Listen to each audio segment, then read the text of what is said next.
वादी में हम गुज़िश्ता कई सालों से देख रहे हैं कि खुशक साली के बाइस जो है ज़राअत पर मनफ़ी असरात मुरतब हो रहे हैं।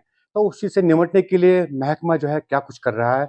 इस मौज़ू पर बात करने के लिए हमारे साथ मौजूद है महकमे ज़राअत के नाज़िम सरताज अहमद शाह साहब। शाह साहब आपका खुशामदीद है, चूँकि जिस तरह से पहले ही हमने कहा कि गुज़िश्ता कई वर्षों से हम देख रहे हैं कि वादी के मुख्तलिफ़ इलाकों में जो है पानी की अदम दस्तयाबी का सामना करना पड़ रहा है किसानों को।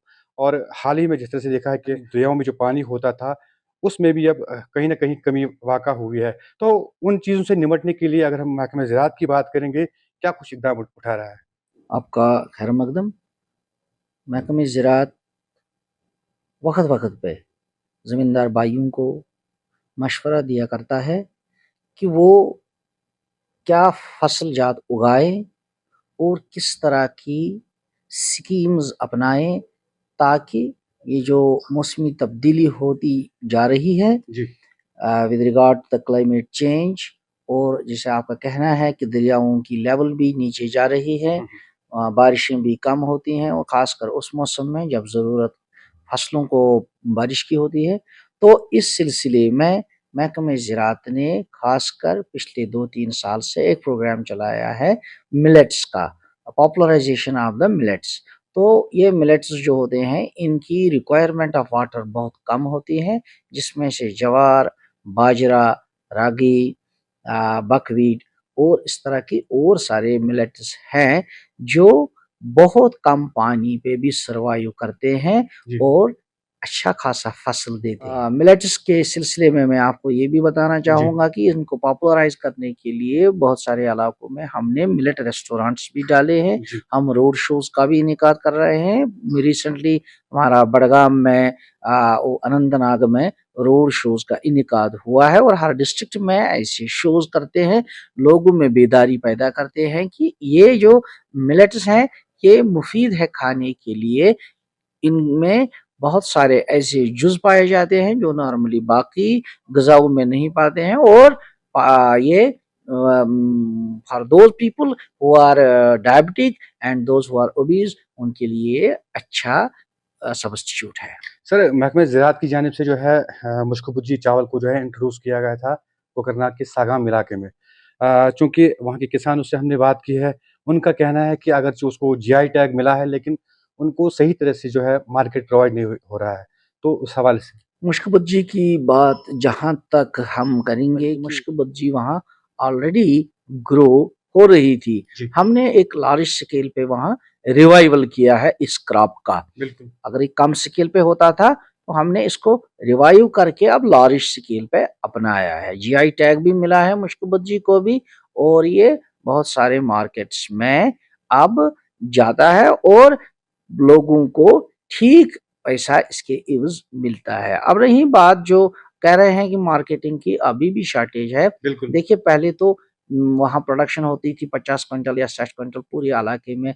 लेकिन आज का अगर आप देख लेंगे कि 1 हेक्टेयर में 50 से 60 क्विंटल प्रोडक्टिविटी है और अगर यही इस स्केल पे ग्रो किया जाता है तो how much production is there and naturally demand तो उतनी नहीं बढ़ गई जितनी की बढ़नी चाहिए थी। डिपार्टमेंट ऑफ एग्रीकल्चर ने रिसेंटली कुछ सैंपल्स थ्रू एपीडा भेजे हैं जापान और वहां से उसका पॉजिटिव रिस्पांस आया है। उनकी एक प्रिपरेशन में ये अच्छा खासा एक्सेप्ट हुआ है और अगर ये वहां पे एक्सेप्ट हो गया तो हम उम्मीद करते हैं कि ये एक्सपोर्ट हो जाएगा, इंशाल्लाह अच्छा खासा मार्केट मिलेगा। चूँकि वहाँ के लोग कह रहे हैं कि यहाँ अगरचे महकमे ने एक कोशिश की थी सागम इलाके में इसकी जो है पनीरी लगाने की, हालाँकि वहाँ के लोगों ने भी काफ़ी मेहनत की है और जिस तरह से अगर हम महकमे ज़राअत की बात करेंगे तो महकमे ने भी काफ़ी ताउन जो है वहाँ के लोगों को पेश किया है।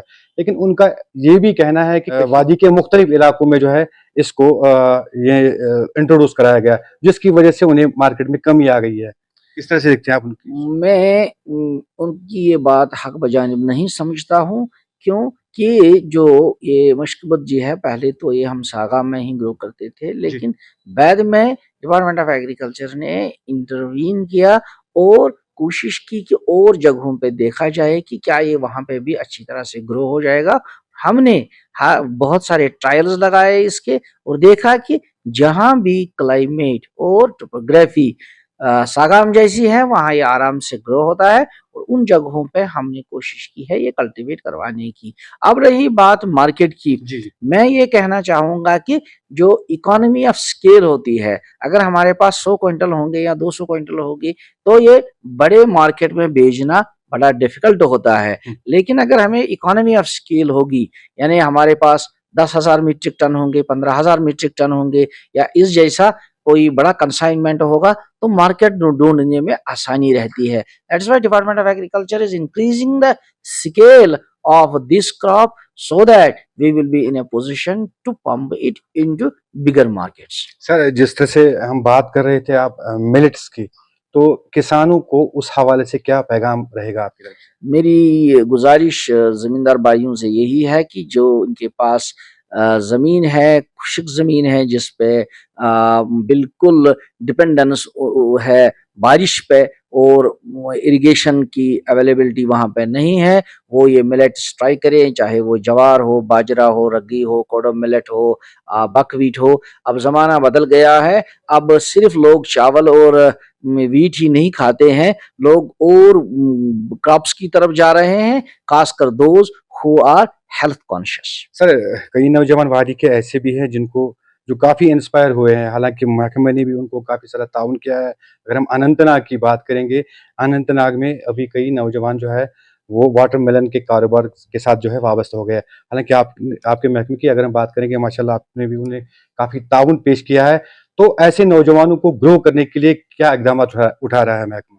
डिपार्टमेंट ऑफ एग्रीकल्चर की हमेशा यही कोशिश है कि जो भी नौजवान आगे बढ़ना चाहते हैं, हम उनकी कदम-कदम पे अपनी तरफ से पूरी उनको फैसिलिटी प्रोवाइड कर रहे हैं in every aspect, whether it is technological, whether it is providing of seeds, whether it is providing of markets और making them aware about the different facilities that they can avail.